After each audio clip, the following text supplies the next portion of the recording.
it's important, particularly for white people, to try and, read the crowd, so to speak, that matters.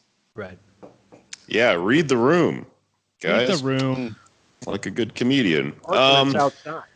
Let's talk a little bit about let's talk about this thing where Trump is saying that he's going to designate Antifa a terrorist organization. Can you tell us a little bit about whether that's even possible?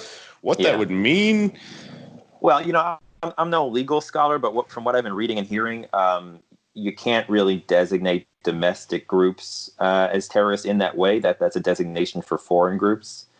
Now, that's, of course, not even getting into the whole notion of how Antifa, there's no Antifa TM with a president and an office and so forth, right? It's a kind of politics. It's an activity. There are Antifa groups, but Antifa itself is not a group, it's so weird that it's hard for a lot of people to understand that, because for people that are involved in activism and have some sort of experience with like food not bombs or any kind of non-institutional organizing, it's self-evident that there are ways of doing certain forms of resistance that if people like it, they'll take it up and do it where they live. But yet there's this confusion.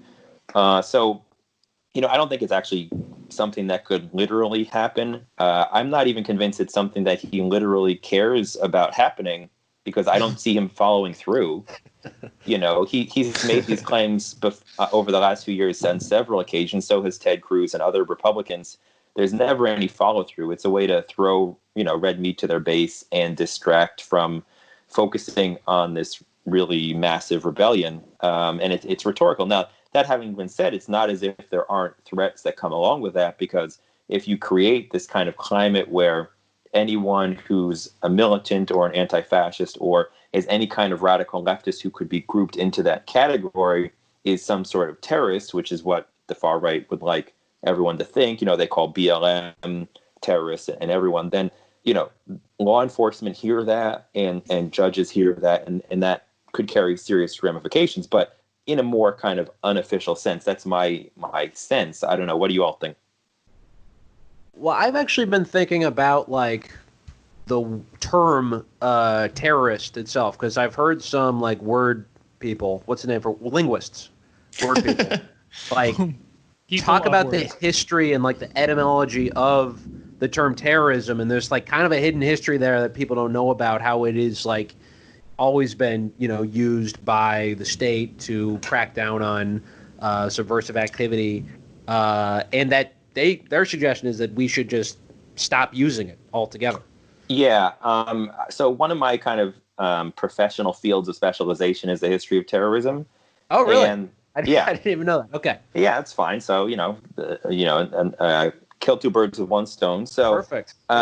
So basically the origins of terrorism in a modern sense come from the terror during the French Revolution, right? When Robespierre and company use the guillotine to kill their political opponents. And then, of course, over time, the guillotine gets turned on them.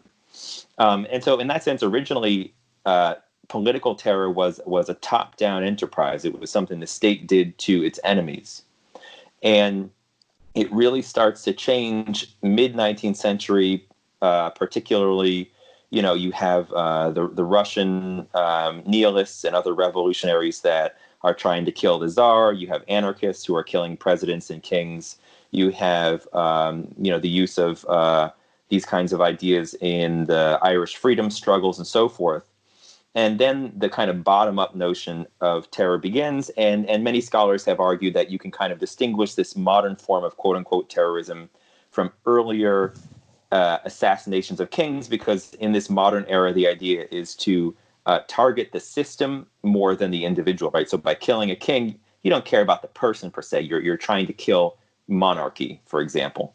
But you're right that subsequently moving into modern times, scholars have tried to define it, particularly political scientists. And there are, I kid you not, more than 250 working definitions that scholars have come up with to try and pin down what it is.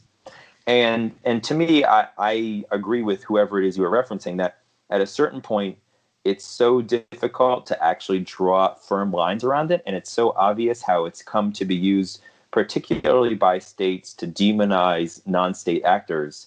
and it's so politically dubious that I think that the term has become counterproductive. And by using it, even if we use it against the state, I think it still lends the power of the term legitimacy.